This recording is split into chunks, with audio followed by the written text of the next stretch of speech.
Hello students, welcome to this class of English. Since I joined this YouTube channel and started delivering my lectures, I think it's 2.5 months, and then you have been with me regularly. And first of all, to begin, I would like to say thanks to all of you, those who have been watching my videos and giving me comments and appreciating my work. And in a span of just 2 months, I could have an association of more than 1,000 people, those quality students with me. And this is something I say, this is all a combined effort of you and I delivering the things and then trying to learn English here. So first of all, thanks for your association and being with me regularly on this platform. Today, I decided to come not only for teaching. I think I will not be taking any class of any topic today, but I would like to talk about something very, very special, is how to excel in English in any exam. I say, in any exam. That's what we need to understand. In any exam that we have in our country, how do we really need to prepare for so that we excel in this part of English section? Let me take the example. Let me write down all the areas where we require your competitive, your English, say like this. I begin from the very basic. See, I start with your 10th class, then you have your 12th section.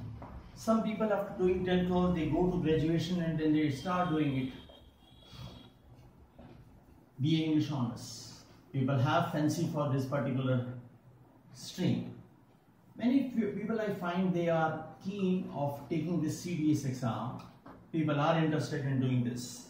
After that, I find when people prepare for competitive exam, they have CHS in their mind, they have CPO is one of the exam in their mind, and then CGL is something which people have in their mind when they want to take competitive exams.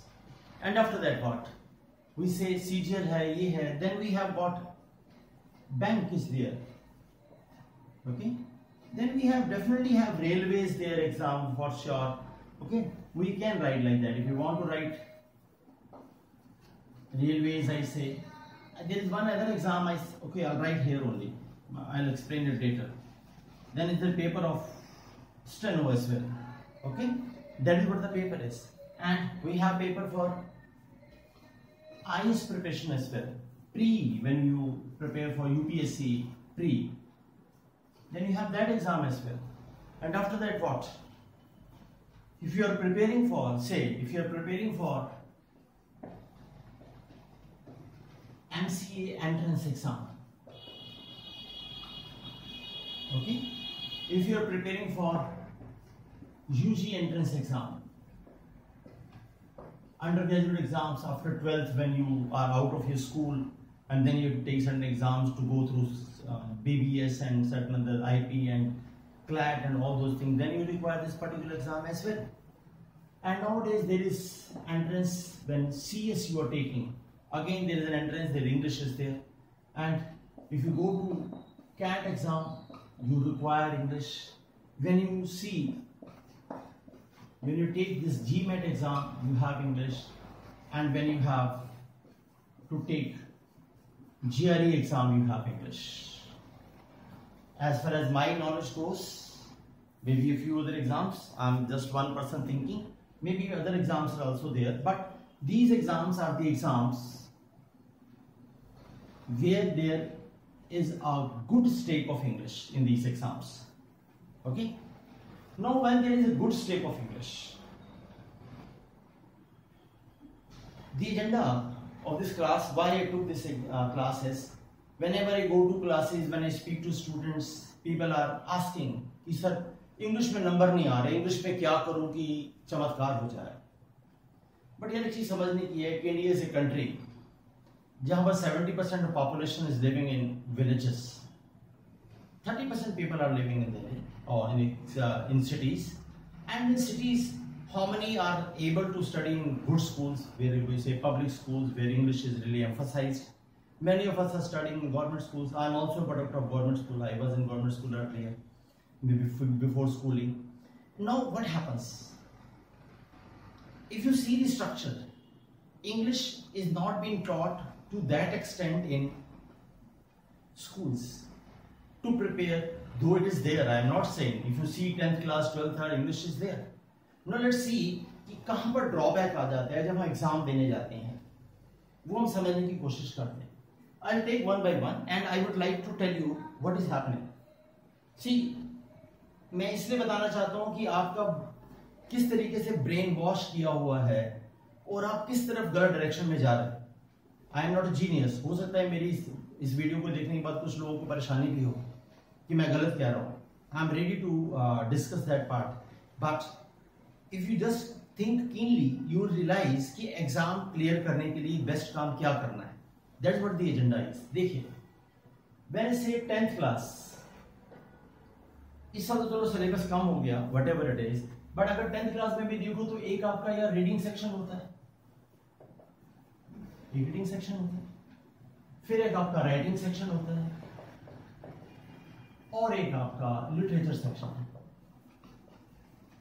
ऐसा ही है या नहीं? Same goes with 12th as well. Okay. Now when it is 80 marks exam, you realize 20 marks are there in 10th class. I will not say 12th here, I say 10th here. 20 marks here, 30 marks here and 30 marks here. Okay. This is on reading, this is on writing and this is on literature. Now out of writing, it is 20 plus 10. This 10 is grammar section and 20 is your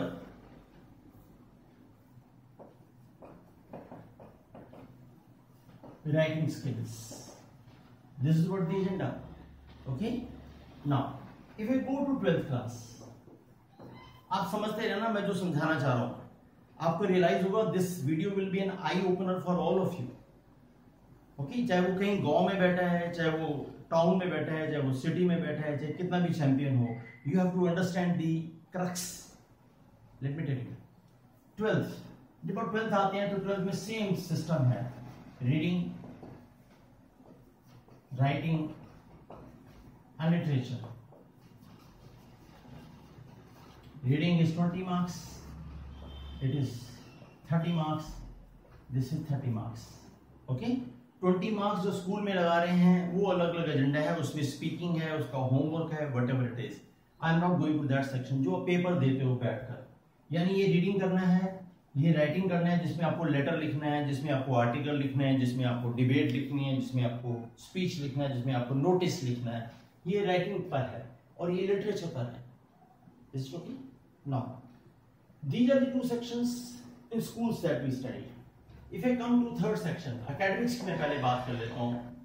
BA English Honors की मैं बात करता हूँ, जिसका काफी लोगों को शौक है, पेरेंट्स को भी शौक होता है कि यार हमारा बच्चा इंग्लिश ऑनर्स करेगा तो भैया बहुत बड़ा चैंपियन बन जाएगा. Agreed, English is good subject, I say, but English honours में करा क्या रहा है? When you go to college, ask any English honors student, what do they do? They are mostly into reading, writing, debating, all these things, mostly into this. Now let me see these three aspects in our country. I say in our country. Now, if you excel, see, I teach 10th and 12th class also. English honors I am not teaching over. Way back I studied. लेकिन हाँ 10th 12th के बच्चों को पढ़ाता हूँ यार मैं. Tuitions लेता हूँ, एक दो स्कूल में एज ए फ्रीलांसर भी जाता हूँ. I teach there. But जब मैंने इस बार 10th के रिजल्ट आए, 12th के रिजल्ट आए, one of my students scored 100 out of 100 in English 12th class. 99, 98, 97 करने वाले काफी सारे स्टूडेंट थे. मैं 2000 स्टूडेंट को नहीं पढ़ा रहा हूँ, मैं 200 स्टूडेंट को नहीं पढ़ा रहा हूँ, बट हाँ ठीक है, I teach around 50-60 students. This year I taught around 67 students 12th class and a few in 10th. I never used to teach 10th class student. मुझे लगता था छोटे बच्चों को पढ़ाना बड़ा मुश्किल है. फिर मुझे आप जैसे लोगों को जो कॉम्पिटेटिव में पढ़ा कर रियलाइज हुआ कि आपका बेसिक ही खराब होता है. आप लोगों को 10th में किसी ने मेंटर नहीं करा, तो I started teaching 9th and 10th class also because now I can tell them भाई कहाँ से काम करना है। और 9th-10th का स्टूडेंट अब मेरी सुनता है तो उसको मैं probably I am moulding the child. मुझे लगता है आने वाले 5 साल में जो स्टूडेंट मार्केट में मेरे पढ़ाए हुए आएंगे दे विल बी एनलाइटेंड। जो वर्ड पावर आज आपने नहीं पढ़ी है अभी तक इंजीनियरिंग करने के बाद भी, वो मेरा 9th का स्टूडेंट पढ़ रहा है। By the grace of God मैं चैलेंज के साथ कह सकता हूँ उसको 9th में हम वर्ड पावर मेडिसी पढ़ा देंगे। एक बार पढ़ लेगा तो उसको समझ आ जाएगा यार इंग्लिश कैसे करने, कोई चाहिए गाइड करने के। वो स्कूल में नहीं हो पाएगा बिकॉज वहां पर करिकुलम का प्रेशर होता है। Teachers cannot really invest time on this word power Medici and all, but वो ये डूइंग लिटरेचर में आता है। अब देखिए अगर वो 10th में काम कर रहा है तो उसको रीडिंग करना है, यानी वो रीड करेगा तभी तो 20 और 20 लाएगा, तभी तो वो 97 आउट ऑफ 100 लाया। 10th में मेरे स्टूडेंट के 97 आए जिनको तकरीबन वो क्या 100 नहीं आया, 12th में आए 199। लेकिन वो 97 कैसे लाया? रीडिंग में अच्छा ही किया होगा ना, यानी पढ़कर समझ सकता है कि क्या लिखा है और फिर उस वर्ड का मीनिंग क्या होगा उसे पता होगा, तभी तो उसने किया होगा। नहीं, फिर राइटिंग में उसने नोटिस लिखा होगा, राइटिंग में उसने लेटर लिखा होगा, राइटिंग में उसने आर्टिकल लिखा होगा। यही 10th में आता है, ये भी तो उसने लिखकर ही करा है। और सी 10th class student is just how old 10th class student is 15 year old. Paper कौन चेक करता है? At least 45 year old lady. See 15-year-old boy or the child, I say 50-year-old student writing something जिसको 45 या 55-year-old lady जज करती है फिर भी उसको 97 देती है, इसका मतलब स्टूडेंट ने कुछ बढ़िया ही लिखा होगा तभी तो इतने मार्क्स को दे पाती है। Believe me as a teacher मुझे भी नंबर देते हुए बड़ी तकलीफ होती है कि हाई मैं 10 on 10 कैसे दे रहा हूँ। ऑब्वियसली आई फॉरगेट कि मैं 50 का हूँ और बच्चा 15 का है। इसका मतलब अगर वो मेरे से 10 on 10 लेते हैं इसका मतलब उसने कुछ डिजर्विंग लिखा होगा, यानी क्या अच्छा लिखा होगा, उसका कोहेरेंस अच्छा होगा, उसका थॉट फ्लो अच्छा होगा, उसकी वोकैबुलरी अच्छी होगी, उसके अंदर उसने डेटा अच्छा डाला होगा। 10th क्लास में 15 ईयर की एज के अंदर जो आप इंजीनियरिंग में सोच रहे हो कि सर वैट में क्या लिखूं मुझे बता दो, ठीक है उसमें बताना जरूरी होता है, लेकिन 10th में भी तो वो स्कोर कर रहा है, इसका मतलब उसने राइटिंग में अच्छा करा है, उसने लिटरेचर में अच्छा करा है, यानी उसने वो चैप्टर ढंग से पढ़ा होगा। ढंग से मतलब अंदर से पूरा चैप्टर पढ़ा, एक एक वर्ड को नोटिस किया, उसके अंदर फ्रेजेस समझी क्या लिखना चाहिए, what is the central idea of the poem, what does the writer want to explain this particular chapter और poem, then he understood that and he started delivering here, isn't it? Grammar 10 marks की थी जो जब सबसे ज्यादा important थी, जो सबसे ज्यादा इंपॉर्टेंट थी 9 to 10 क्लास में, जो आपके फॉर्मेटिव ईयर्स थे जहां पर article noun pronoun verb adjective आपको डायरेक्ट इंडायरेक्ट पैसिव जीरो से पढ़ाना चाहिए था, जो मैं आज इस बोर्ड पर आपको इंजीनियरिंग के बाद पढ़ा रहा होता हूँ। CHS के लिए 9th और 10th में पढ़ाना चाहिए था। लेकिन चलो हमने पेपर में क्या दिया, पेपर में ग्रामर का रूल कितना आया 10 मार्क्स का, बाकी सब कुछ या तो रीडिंग पे डिपेंडेंट रहा या राइटिंग पे डिपेंडेंट रहा। हाँ ग्रामर आनी चाहिए थी, अगर आप 9-10 में ग्रामर नहीं पढ़ते हो तो बाद में बहुत दिक्कत आती है।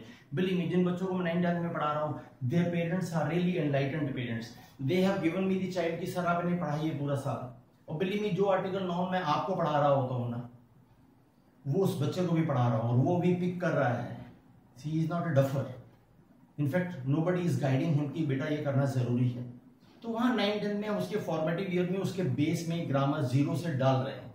जितना आप क्लास में आकर पूरी नाउन और प्रोनाउन पढ़ रहे हो उतना मैं 9-10 में उस स्टूडेंट को डिलीवर कर रहा हूं और वो सीख भी रहा है। ही इज नॉट सेइंग कि सर मुझे नहीं करना। यार 9-10 का स्टूडेंट सीखने में बहुत एक्सपर्ट होता है, वो उसमें बड़ा इंक्विजिटिव होता है, he is ready to learn, but provided school में सेटअप नहीं, टाइम नहीं, रीजन कुछ भी हो सकता है। हाँ हम अपने एंड पर कर सकते हैं, लेकिन एग्जाम में अगर आप देखो तो ग्रामर का रोल कितना आया, सिर्फ 10 मार्क्स का, दैट्स इट। और बाकी सब कुछ या तो आप रीड करेंगे या आप राइट करेंगे या आपकी वोकैबुलरी अच्छी होगी, आपका थॉट प्रोसेस अच्छा होगा, तभी आप ज्यादा स्कोर कर पाएंगे। 12th में आ जाइए, व्हेन द स्टूडेंट स्कोर्स 100 और 99, how does he do? Because the reason उसका रीडिंग एबिलिटी अच्छी है, जिसमें वो नोट मेकिंग कर पाता है, उसमें रीडिंग कॉम्प्रिहेंशन को समझ सकता है, फिर वो राइटिंग स्किल में आर्टिकल लिखता है, लेटर लिखता है, नोटिस लिखता है, इन्विटेशन लिखता है, सब कुछ। इसमें अगर मैं बात करूं तो इसमें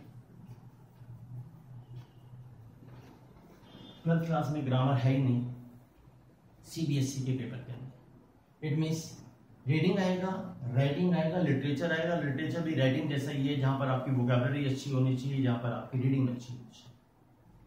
ओके। ग्रामर ने कोई स्टेक नहीं रखा यहाँ पर, ग्रामर ने बहुत कम स्टेक रखा। हालांकि 10th में मुझे 100% कराना चाहिए था, 12th में हम ग्रामर नहीं करा रहे होते क्योंकि ग्रामर का जरूरत ही नहीं है इस एग्जाम को क्लियर करने के। अच्छा, इंग्लिश ऑनर्स की बात करते हैं। When you doing English honours exam, what happens? Reading करेगा, राइटिंग करेगा और डिबेटिंग करेगा। ओके भाई, एक सेमेस्टर में उसको 11 नॉवल पढ़ने हैं, फिर उसका जस्ट लिखना है, फिर उसको आर्टिकल लिखना है, फिर उसकी एक्सप्लेनेशन लिखनी है, या थोड़ा बहुत क्लास में डिबेटिंग करनी है, समझना है, बातचीत करनी है, ग्रुप डिस्कशन हो जाएगा। लेकिन यहां पर भी वो आकर, अगर आप देखो, ग्रामर का सेक्शन को आपसे एग्जाम में नहीं पूछ रहा है, बट ये मान रहा है कि आपको आनी चाहिए थी। अगर आपका स्पेलिंग गलत होगा या आपका ग्रामर अच्छा नहीं होगा तो सामने वाला समझ ही नहीं पाएगा कि आप इस लगा रहे हो, वाज लगा रहे हो, हैज बीन लगाना चाहिए, हैव बीन लगाना चाहिए। बट एग्जाम में वो नहीं पूछ रहा है।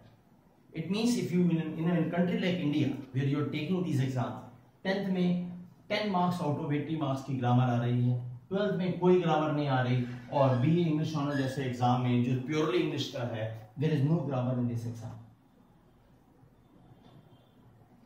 समझ आ रहा है? लेकिन I say this is something very important. यहां आपका ग्रामर का बेस बना होना चाहिए था। जो टीचर्स कोशिश करती हैं अपने बस पर, जितना उनका होता है, जितना टाइम होता है, वो कराती हैं। लेकिन हाँ, इस लेवल की ग्रामर नहीं करा सकते जिस लेवल की ग्रामर आज आपको रिक्वायर्ड होती है एग्जाम्स में। But in these 3 exams grammar is asked almost negligible in these exams. Hope you can understand what I'm trying to tell you. So these 3 exams of the academics are now there with you. I'll discuss detail the others. Give me a minute.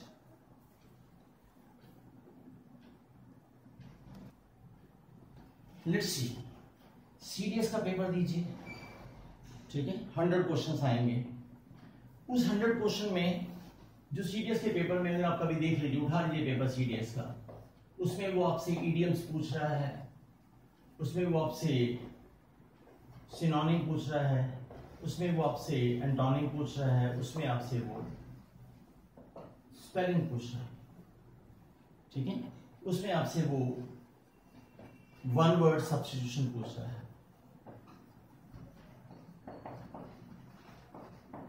उसमें आपको बहुत सारे reading comprehension दे रहे हैं, कम से कम 10 reading comprehension दे देता है, और उसमें अराउंड 20 क्वेश्चंस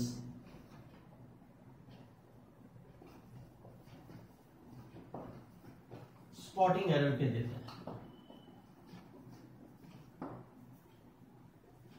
80 क्वेश्चंस वो बाकी सब सेक्शन पे देता है और 20 क्वेश्चंस वो स्पॉटिंग एरर देता है। ओके, अगर आप देखो तो ये इडियम एंड फ्रेजेस कैसे आएगी? I have been telling you idioms कैसे करनी है, synonym, antonym, one word substitution, ये कैसे करना है। हमने कहा वर्ड पार मेड इजी पढ़िए, हमने कहा न्यूज़पेपर पढ़िए, हमने कहा वो न्यूज़पेपर पढ़ के वर्ड अपनी कॉपी में नोट करिए, फिर उसका सेंटेंस बनाइए। इसी तरीके से तो वोकैबुलरी इंक्रीज होगी। आज मैं डेलिबरेटली हिंदी में बोल रहा हूँ काफी कुछ, क्यों मैं समझता हूँ शायद ही ज्यादा लोग देखें। लेकिन जब हिंदी में टीचर पढ़ा रहा है, हिंदी में आप पढ़ रहे हैं, नोट कुछ कर ही नहीं रहे, तो इंग्लिश आएगी कैसे? और यहाँ थोड़ा सा इंग्लिश में पढ़ा दो क्लास में जाकर, तो बच्चा कहता है कि सर तो बहुत टफ पढ़ाते हैं, सर आप हिंदी में बोलो। Perfectly all right, but Hindi में बोलकर आपको इंग्लिश आएगी कैसे? नहीं। फिर मैं भी हिंदी में बोल रहा हूँ, आप भी हिंदी में लिख रहे हैं, फिर आएगा, आपने बस वर्ड लिख लिया, हो गया। बट क्या आपको पता है कि चाइल्डिश और चाइल्ड लाइक में फर्क क्या है? क्या आपको पता है कंटिन्यूअसली कंटिन्यूअली में फर्क क्या है? आपको पता है कि सैरिमोनियस और सैरिमोनियल में फर्क क्या होता है? आपको मालूम है कि ओवरसी और ओवरलुक में डिफरेंस क्या होता है? क्या आप इमीडिएटली जज कर पाते हैं कि क्लासिक और क्लासिकल में डिफरेंस क्या होता है? क्या आप डिफरेंस कर पाते हैं कि हिस्टोरिकल और हिस्ट्रियोनिक में फर्क क्या होता है? आता होगा आपको तो हैट्स ऑफ टू यू। नहीं आता तो फिर नहीं आता ना। क्यों नहीं आता? क्योंकि आपने कभी काम ही नहीं करा। काम किस लिए नहीं करा? क्योंकि किसी ने कराया ही नहीं। क्योंकि आप हिंदी में बोलते रहे, टीचर को भी कहा हिंदी में बोलिए, वो हिंदी में बोल रहा है। आज तो मैं सरल समझा रहा हूँ, लेकिन यार हिंदी में बोलने से इंग्लिश आएगी कैसे?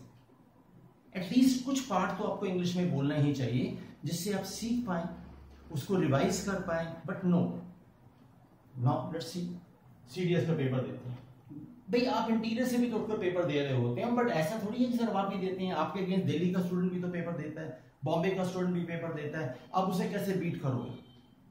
ठीक है, you have aspiration to do that, but यार कंपटीशन तो देखना ही पड़ेगा ना। ऐसा तो नहीं है ना कि पहलवान के आगे आप जाके लड़ने लग जाओगे, आपको देखना पड़ेगा ना उसकी कद काठी क्या है, तो आपको देखना पड़ेगा आपके आगे कौन लड़ाई कर रहा है, सेंट स्टीफेंस का स्टूडेंट लड़ रहा है या नहीं लड़ रहा है। यार हो सकता है डॉन बॉस्को का स्टूडेंट भी दे रहा हो, दिल्ली यूनिवर्सिटी दिल्ली का स्कूल का, वो भी पेपर दे रहा हो सीडीएस का, यार हो सकता है नहीं उसकी इंग्लिश थोड़ी इनसे अच्छी हो। तो फिर यार कंपटीशन को नोटिस करते हुए वी हैव टू सी, यार ये सेक्शन वोकैब, ये सेक्शन वोकैब, ये सेक्शन वोकैब, ये सेक्शन वोकैब, ये सेक्शन वोकैब, और ये सेक्शन रीडिंग, और ये सेक्शन आपका ग्रामर। अब आप खुद देखिए 100 मार्क्स के एग्जाम के अंदर 20 मार्क्स की ग्रामर आ गई। अब लोग कहते हैं नहीं जी नहीं, ग्रामर होनी चाहिए तो सब कुछ हो जाता है। भाई आई एग्री, ग्रामर होगी तो सब कुछ हो जाएगा, लेकिन आप 20 मार्क्स ही तो कर पाओगे, ये कैसे करोगे? सिनोनिम एंटोनिम अगर आपको नहीं आता हो तो नहीं आता, स्पेलिंग नहीं आता तो नहीं आता, क्या कर लोगे? रीडिंग जब आपको करना होता है तो आप कहते हो सर बहुत देर लगती है रीडिंग करने में, टाइम निकल जाता है, बिकॉज रीजन कभी रीडिंग की प्रैक्टिस ही नहीं करी। How many of you have really done practice of the reading competition at your home when you were taking 10 and 10th exam? Even when you are taking competitive exams, how many times do you really practice reading comprehensions at your home? How many times do you really see कि इस paragraph को करने में मुझे कितनी देर लगती है या कितने मिनट लगने चाहिए, मेरा एक्यूरेसी रेट क्या है? ये तो आपकी आत्मा ही जानती है कि आपने कितनी बार ऐसा करा है। लेकिन अगर आप ये नहीं कर रहे, ये नहीं कर रहे, ये नहीं कर रहे, ये नहीं कर रहे, ये नहीं कर रहे, तो फिर 80 में से आपका क्या स्कोर आएगा ये आप ही खुद ही जानते हैं। 20 में से 20 भी ले आओ, जो बहुत ही मुश्किल है, मेरे लिए भी मुश्किल है। लेट मी से यू, मैं सीडीएस का हल्का पेपर भी दूं जो 12th वाले बच्चे के लिए होता है, मेरे भी वहाँ 16-17 आ सकते हैं, 19 आ सकते हैं, 20 की मैं गारंटी नहीं करता। ग्रामर में क्या होता है, स्पॉटिंग एरर सेक्शन में नो एरर में एरर लग रही होती है, एरर वाले में नो एरर लग रही होती है, फीलिंग नहीं आती। अब क्या करें, हर बार रूल तो लगता नहीं है, इंग्लिश कहीं ना कहीं लॉजिकली आपको उठानी होती है, इसलिए इन 20 पर आप टोटल डिपेंड नहीं हो सकते। Try understand, that's what I am saying. No, अगर इस क्वेश्चन में 100 क्वेश्चंस आपके आए थे जिसमें मैंने आपको बाइफर्केशन करके दिखाया, तो सीएचएसएल में क्या हो रहा है? सीएचएसएल में आपके पास क्या है? सीएचएसएल में जो टीयर 1 का पेपर होता है उसमें 25 क्वेश्चंस आते हैं, और जो टीयर 2 का पेपर होता है उसमें 100 क्वेश्चंस आते हैं। आप 25 क्वेश्चंस का एजेंडा उठा के देख लीजिए एग्जाम में। 25 क्वेश्चंस के एग्जाम में रीडिंग कॉम्प्रिहेंशन के 5 क्वेश्चन आ रहे होते हैं, फिर सिनोनिम, एंटोनिम, फिर वही सारी vocab, one word, idiom, spelling और स्पॉटिंग एरर। आप कभी देख लेना, ये इन सेक्शन को मिलाकर 15 क्वेश्चन हो जाते हैं। स्पॉटिंग एरर के और ग्रामर के अप्रॉक्सीमेटली 5 क्वेश्चन होते हैं। हो सकता है, आई एम नॉट सेइंग कि 15 जरूरी आए, लेकिन 5 क्वेश्चन तो ग्रामर के होते ही हैं। ऊपर वाले में से 1-2 क्वेश्चन हो सकता है वो फिलर विलर में दे दे, may be like that only, but फिर भी 25 क्वेश्चन में से जो आपके 25 क्वेश्चन हैं, जो मैं कह रहा हूँ 25 क्वेश्चन में से अगर आप गौर करोगे तो रीडिंग कॉम्प्रिहेंशन के 5 क्वेश्चन, ग्रामर के आपके 5 क्वेश्चन और वोकैब के आपके 15 क्वेश्चन होते हैं अप्रॉक्सीमेटली। आप कितने ही सालों के पिछले पेपर उठा के देख लेना, ओके? ऐसा कभी नहीं हुआ होगा कि ग्रामर के 15 क्वेश्चन आ गए और वोकैबुलरी के 3 क्वेश्चन आए हो, नॉट पॉसिबल। और वैसा क्यों नहीं करता? वैसा जानता है कि आप लोग ज्यादा ग्रामर करते हो, वो जानता है कि आप वोकैबुलरी करना नहीं चाहते, वो जानता है कि आपको वोकैबुलरी में, जब वोकैबुलरी की शीट मैं देता हूँ क्लास में, जब मैं ऑनलाइन कराता हूँ, तो क्या होता है, आधे लोग गायब हो जाते हैं। वो कहते हैं डिक्शनरी से देख के करना है, कर लेंगे। करा तो आपने कभी नहीं। आपने कितनी बार इंग्लिश घर में बैठ के पढ़ी है? मन ही नहीं करता इंग्लिश पढ़ने का। जब करते हैं तो आधे क्वेश्चन गलत हो जाते हैं, हम किताब पटक देते हैं कि यार नहीं हो रहा। बट करने से ही होगा। इट मीन्स वोकैबुलरी वो जानता है स्टूडेंट का ग्रे एरिया क्या है। See they want to get the best student for them, so they make the paper like that. आप टीयर 2 में भी चले जाएंगे ना, टीयर 2 के पेपर में भी स्टेज यही रहेगा। टीयर 2 के पेपर में भी स्टेज ऐसा ही रहता है। फिर आप देखिए, मैं टीयर 2 का भी आपको कॉम्पिटिशन बताता हूं, गिव मी ए मिनट, अगर आपने ये नोट कर लिया हो तो। जी हाँ, टीयर 2 के बारे में भी डिस्कस करते हैं। This video is going to be little lengthier, but I suggest you watch till end. I am going to give you certain solutions how to really prepare for exam, जिसमें आप बढ़िया कर सकते हैं। ओके, नाउ टीयर 2 में वो क्या पूछता है। मैं टीयर 2 में CHSL के बारे में एग्जैक्टली आपको नहीं मैं कहना चाहता कि CHSL, CPO, CGL, for me तीनों का पेपर एक जैसे ही होता है ऑलमोस्ट। बट अगर आप देखोगे 200 मार्क्स का जो पेपर होता है, 200 क्वेश्चंस का जो पेपर होता है CGL का, ओके, CPO का भी उसी हिसाब से और CHSL को उसी हिसाब से बाइफरकेट किया जा सकता है। इस एग्जाम में रीडिंग कॉम्पिटिशन 40 रीडिंग क्वेश्चन आते हैं। इसमें एक क्लोज टेस्ट का क्वेश्चन आता है 25 मार्क्स का। इसमें एक पैरा जंबल का क्वेश्चन आता है 20 क्वेश्चंस का। इसमें एक्टिव पैसिव आते हैं 20 क्वेश्चंस। इसमें व्हाट यू कॉल नरेशन आता है 25 मार्क्स का। Okay, then we can say vocab का सेक्शन 35 मार्क्स का और ग्रामर का सेक्शन ओवरऑल मिलाकर 35 मार्क्स का। ये आपका बाइफर्केशन है CGL के एग्जाम का। सिमिलरली आप CPO दिल्ली पुलिस वाला जो होता है, पुलिस वाला और CGL वाला, इसमें भी आप डिवाइड कर सकते हैं। ओके, अगर आप देखो तो ये सेक्शन रीडिंग पर डिपेंडेंट है। ये सेक्शन रीडिंग प्लस वोकैबुलरी पर डिपेंडेंट है। ये सेक्शन सिर्फ रीडिंग पर डिपेंडेंट है। हाँ, ये एक ग्रामर का एक एक्सक्लूसिव टॉपिक है। ऐसे ये भी ग्रामर का एक एक्सक्लूसिव टॉपिक है। इसको मैं सिनोनिम एंटोनिम में नहीं मानता हूँ। इसको मैं वैसा ही मानता हूँ जैसे कि RC reading competition cloze test होता है। ये एक एक्सक्लूसिव टॉपिक है। आप इसमें ग्रामर में डालना चाहो तो डाल लो, नहीं डालना चाहो तो नहीं डालो। ये 2 आवर्स की क्लास के बाद एक्टिव पैसिव ठीक किया जा सकता है। एंड नरेशन 25 क्वेश्चंस का आता है। और ये है वोकैबुलरी और ये है ग्रामर। अगर आप देखो तो 200 मार्क्स में से 30 मार्क्स का क्या स्टेक है, आप अपना परसेंटेज निकाल सकते हो ग्रामर का। I am still not saying कि ग्रामर कम आती है, but I am saying grammar तो जितनी आती है, उसके बाद वो जो पूछ रहा है वो जो पूछ रहा है वो ये है जिसकी तरफ हमने आंख बंद कर रखी है। मैं इसके लिए मना नहीं कर रहा हूं, ये अपनी जगह सही है, बट ये रीडिंग और ये वोकैबुलरी कहां है हमारी प्रिपरेशन में, मुझे तो नहीं मिलता। सिमिलरली बैंक में चले जाइए, टफ पेपर, बैंक का पेपर कभी आप उठा के देख लीजिए, जो बैंक का पेपर दे रहा है वो जानता है बैंक में आंसू निकल जाते हैं और लोगों की रीडिंग कॉम्प्रिहेंशन आ जाता है, और पैरा जंबल आ रहा है और उसमें आपका क्लोज टेस्ट आ रहा है। कभी कभार वो ग्रामर के 5 क्वेश्चन देते हैं और जैसे जैसे आप ऊपर चले जाओगे वो ग्रामर के क्वेश्चन देना बंद कर देगा।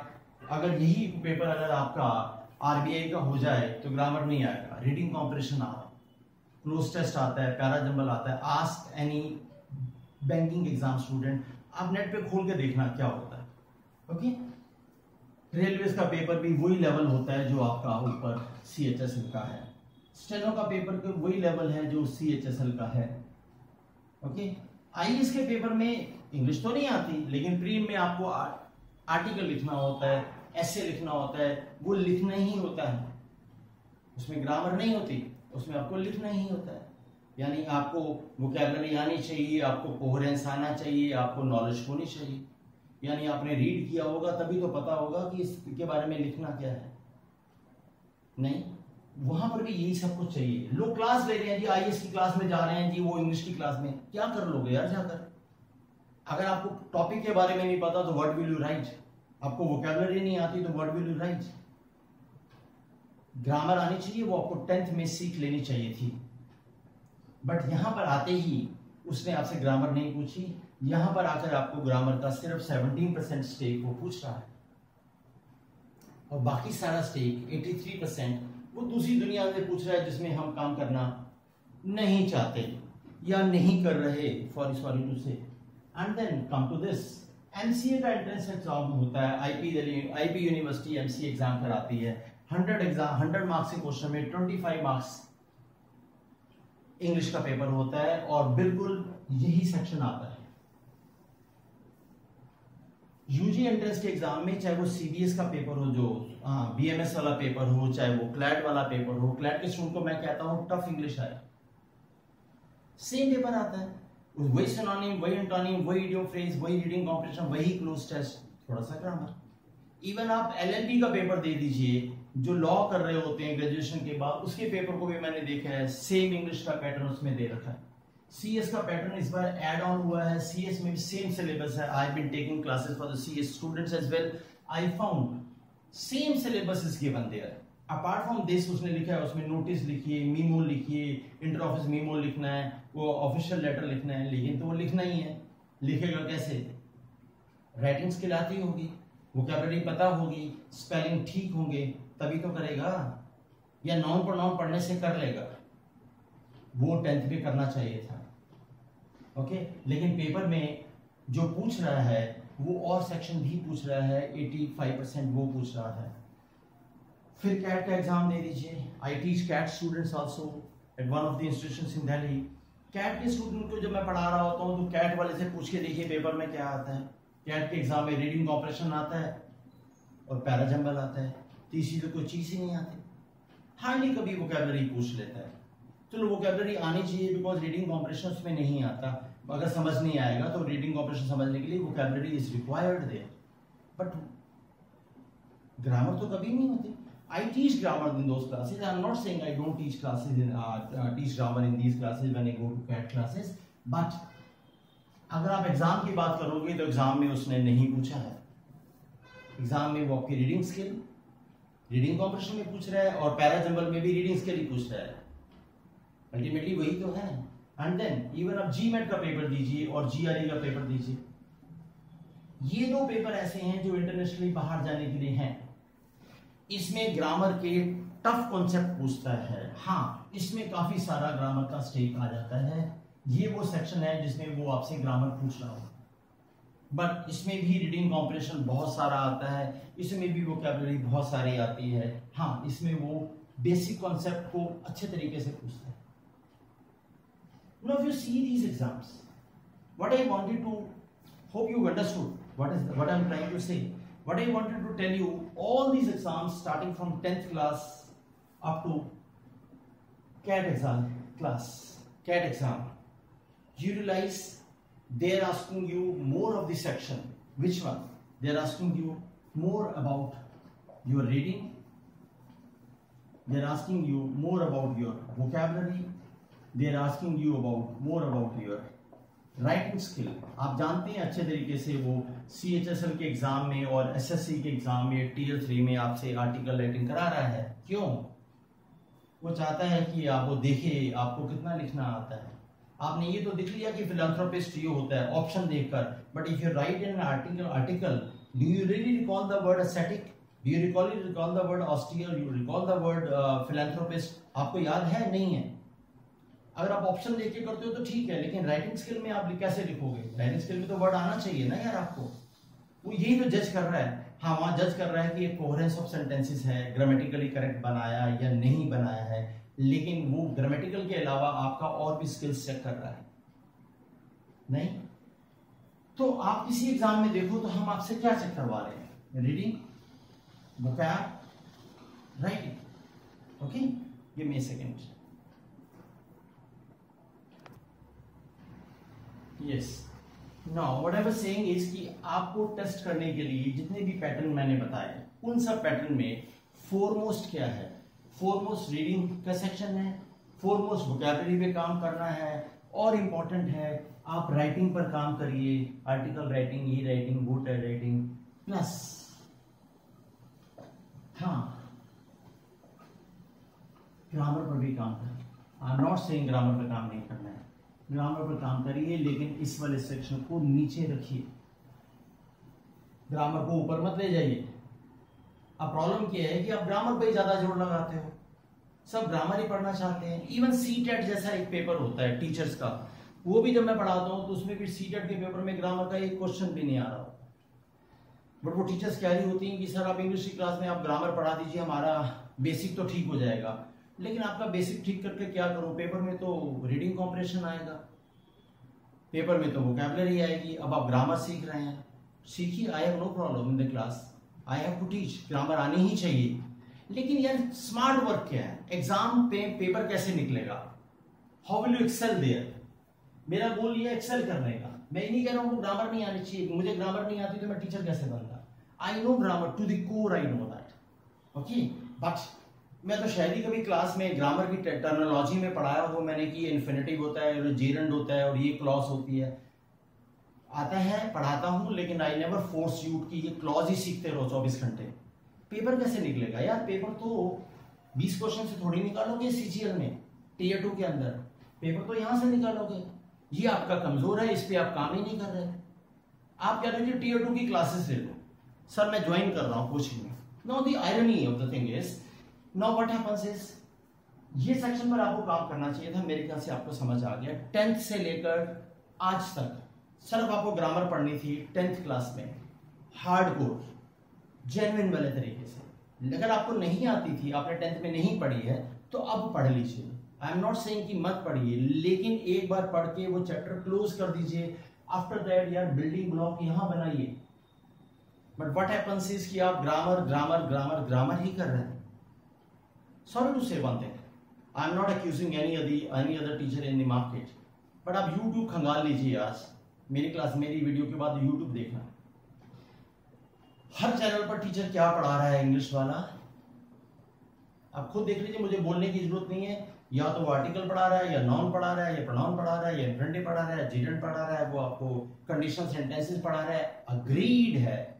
आप 100 वीडियो देखना और मुझे बताना कि सर इसमें 50 वीडियो वोकैबुलरी की थी, या 80 वीडियो वोकैबुलरी की थी, 20 वीडियो ग्रामर की थी। नहीं, 90 वीडियो ग्रामर की है, 10 वीडियो मुश्किल से आपकी रीडिंग के ऊपर काम कर रहा है, वोकैबुलरी पे काम कर रहा है, राइटिंग पे काम कर रहा है। 90% लोग क्या पढ़ा रहे हैं, ग्रामर पढ़ा रहे, अग्रीड है। But do you really feel after my so much of talking कि ग्रामर से आपका पेपर क्लियर हो जाएगा? ग्रामर आनी चाहिए, आई स्टिल से 100% आनी चाहिए। आप जो भी टीचर से यूट्यूब पर चैनल पे पढ़ते हो, कोई बात नहीं, आप फ्री में वाली पढ़ रहे हो, ये पैसे दे के पढ़ रहे हो, पढ़ते रहिए, आई एम नॉट सेइंग। लेकिन उस टीचर से ये जरूर पूछ लीजिए कि गुरुजी आप सारा टाइम ग्रामर ही क्यों पढ़ाते रहते हो? आपने ये 80% कराना था, ये 20% कराना था, आप 90% ये करा रहे हो, 10% ये करा रहे हो, क्या कर रहे हो? पूछ के देखना, आपको समझ आ जाएगा।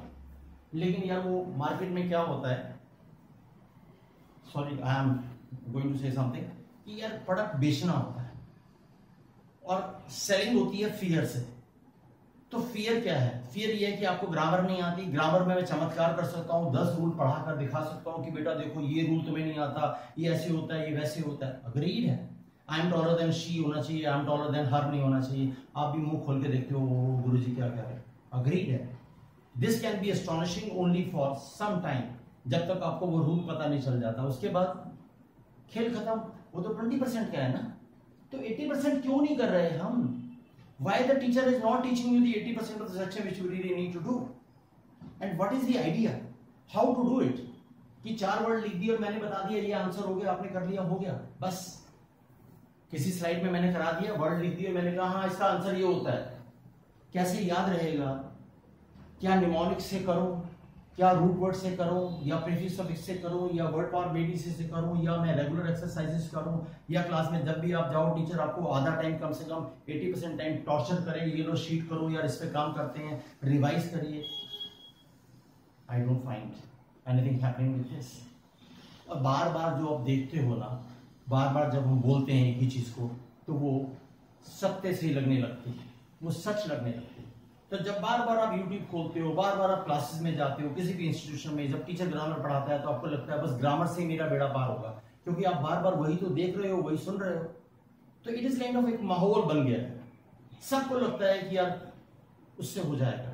बट जिन स्टूडेंट्स के मेरे 100 मार्क्स आ रहे हैं, जिस स्टूडेंट के मेरे 196 आ रहे हैं टीयर 2 में, सीजीएल के अंदर इंग्लिश में, जिन लोगों को जो आज इनकम टैक्स विजिलेंस में लगे हुए हैं, जो बच्चे बैंक में काम कर रहे हैं, आप उनके 10 50 लोगों के मैं नंबर दे सकता हूं, उनसे पूछ के देखना उन भैया और दीदी से पेपर कैसे क्लियर हुआ।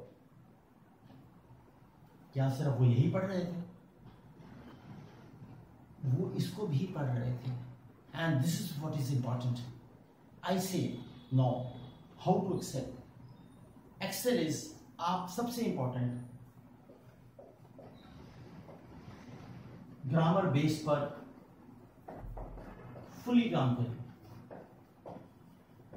बट आपका मन जितने दिन कहता है, 1 महीना, 2 महीने, 3 महीने आपको लगता है, 6 महीने आपको लगता है यार 14 जो टॉपिक है, article, noun, pronoun, verb, verb, adjective, मिलाकर active, passive, direct, indirect, 14 topic ही तो हैं। 14 टॉपिक को करने के लिए 14 × 2 मतलब 30 आवर्स चाहिए। 30 आवर्स में वो क्लियर हो जाएगा। उसके बाद आप ग्रामर में ज्यादा काम मत करिए, पैरेलली ग्रामर के क्वेश्चंस करते रहिए। उसके बाद आप गियर स्विच करिए और आ जाइए रीडिंग पर। रीडिंग जितनी ज्यादा करोगे उतना ही अच्छा रहेगा। Okay, read books, read novels, जो छोटे बच्चे भी सुन रहे हैं, 10th वाले को भी कह रहा हूं, रीड न्यूज़पेपर, वेरी इंपॉर्टेंट। जितना आप रीडिंग करोगे उतना ही आपका ऑटोमेटिकली वोकैबुलरी सही हो जाएगा। I assure you of this. And read, I say read slow, read between the lines,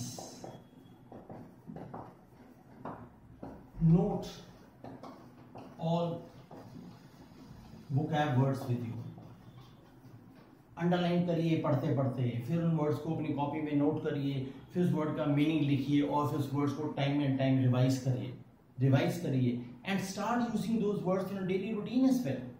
revise करिए। We tend to forget, this is not my language, but if you learn 1000 words, probably you will, for sure you will remember 500 words, and 500 may be somewhere here and there, you revise them, फिर 700 हो जाएंगे, 800 हो जाएंगे। Exam में जब जाओगे तब तक आप 5000 वर्ड, 10,000 वर्ड कर चुके होगे।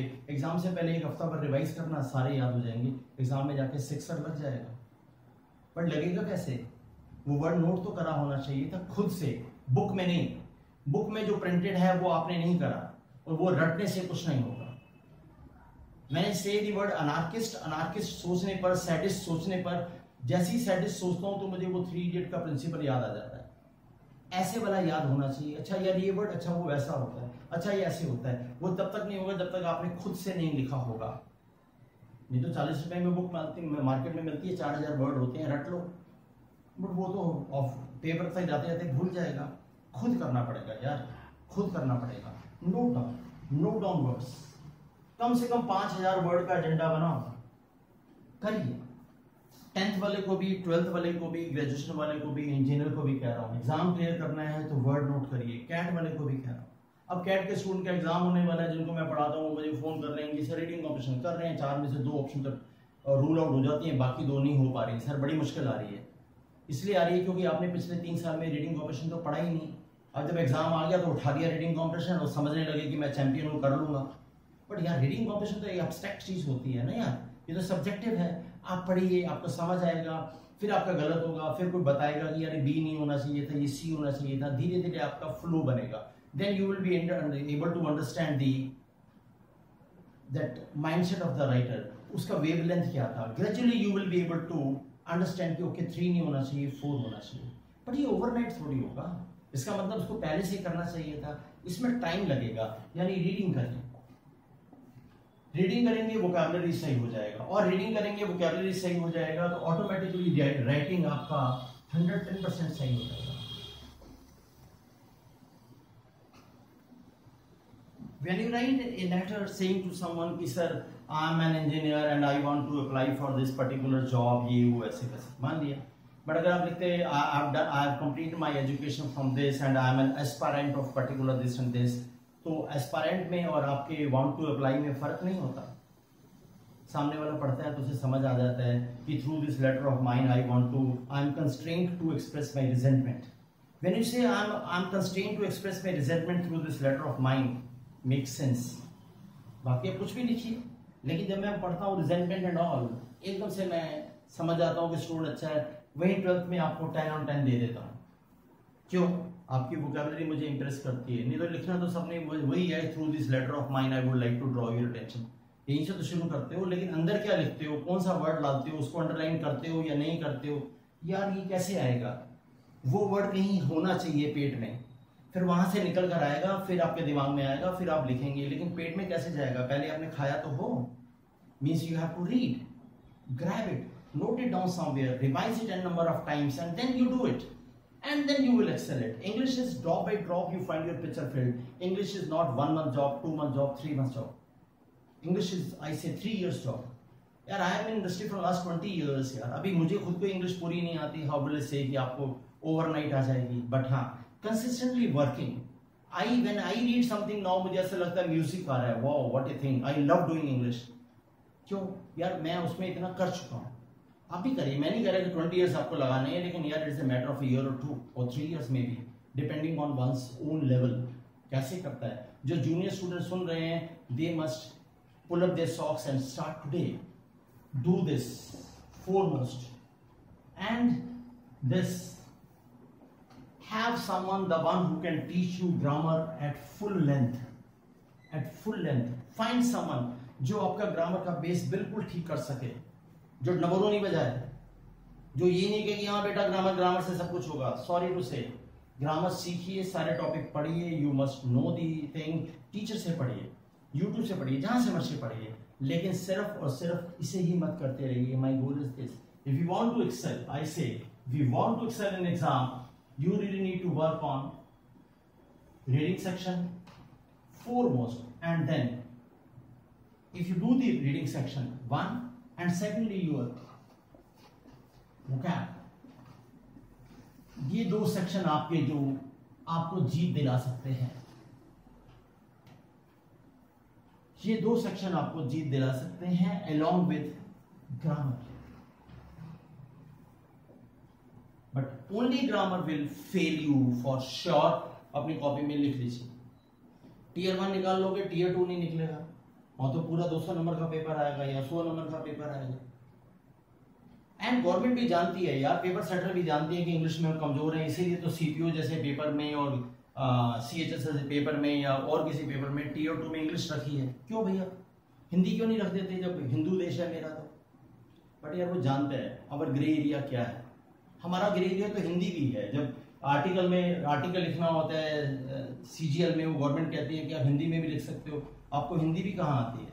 आपके आगमन का क्या प्रयोजन है, ऐसा तो आपको नहीं आता लिखना। आप प्रयोजन के आपको मात्रा ही नहीं आती होगी, प्रॉब्लम आती है तो बहुत अच्छी बात है, लेकिन हाउ मेनी? गवर्नमेंट नोज यार, पेपर सेंटर नोज हमारा ग्रे एरिया क्या है। He wants to get the best out of the lot, and best of the lot will come finally. I say read more, do more of the vocabulary. It is a continuous process. Don't ever feel कि मुझे vocabulary आती है। करते रहिए। मैंने कहा है newspaper पढ़िए, नॉवल पढ़िए, बुक्स पढ़िए, स्लो पढ़िए, मैंने लिखा है, और vocabulary नोट करिए, and along with this grammar करिए। जब मैं लाइव क्लासेस ले रहा होता हूँ, मैंने तो ग्रामर कम ही कराई है। आप काफी लोग दुखी हैं मेरे से कि सर तो ग्रामर नहीं कराते। शायद 20 साल में मैंने सीखा है, 10th के स्टूडेंट को पढ़ाकर, 12th के स्टूडेंट को पढ़ाकर, पैरामाउंट जैसे इंस्टीट्यूशन में जब मैं पढ़ाता हूँ, बैंकिंग वालों को पढ़ाकर, सीएचएस वाले को पढ़ाकर, सीजीएस वाले को पढ़ाकर, कैट स्टूडेंट को पढ़ाकर, सीएस वाले स्टूडेंट को पढ़ाकर, या डिफरेंट सेगमेंट पर पढ़ाया है। And all this segments have taught me one thing, you won't be able to excel in English unless you have command on these 2 sections, and this is something which is the base. Go this way, read more, read slow, grab more vocabulary, and get someone, the one who helps you complete your grammar to the core, and after that give grammar a backseat and bring reading and certain other things to vocabulary. It is important for any student starting from 10th class up to whatever level you want to see. Okay, so I suggest, my humble request to all my young students, those who are preparing, kindly go this way. This will get you success for sure. And if you want to see 17 marks out of 25 is minimum that is required in a competitive exam to do better score. 17 plus आप ले आइए for sure, लेकिन minimum 17 लाना है. तो अगर आप reading competition में 5 ले आते हैं, वोकैबुलरी में आप 15 में से 10 ले आते हैं, और ग्रामर के 5 क्वेश्चन में से 3 भी ले आते हैं, तो आपका यह स्कोर बन जाता है 18. देखिए 3, 10, 5 बना नहीं बना, 18 बन गया. यानी रीडिंग कॉम्पिटिशन पूरा सही होना चाहिए. ग्रामर में मैंने आपको स्कोप दी है, 2 क्वेश्चन गलत हो जाए कोई दिक्कत नहीं. वोकैबुलरी में 10 क्वेश्चन करने हैं, 5 करने ही नहीं, मैं तुक्का लगा ही नहीं रहा हूँ, लेकिन इतना कॉन्फिडेंट तो हूँ कि मेरा reading competition through and through सही हो. तो इसलिए इस तरीके की अगर स्ट्रेटजी बनाओगे तो इसके लिए आपको ये वाला सेक्शन पे काम करना होगा. And if you do this, I assure you, I cannot guarantee because your studies are required. And for me, I say, to my own children, I say 200 hours of self-study is required to excel in any competitive exam. रोज note करिए, मैं इतने घंटे पढ़ा हूँ, worksheet करिए, test दीजिए, और आप देखिए मैंने कितना रिवाइज करा, कितना क्या करा, आपका एग्जाम क्लियर हो सकता है. Okay, if you follow this you will excel. My all wishes are with you, and I wish all my young students, those who are studying with some kind of hopes, they excel and they fulfill their dreams. All the best from my side. God bless you all, and kindly give your comments, whatever it is, in the comment section. God bless you all. Thank you.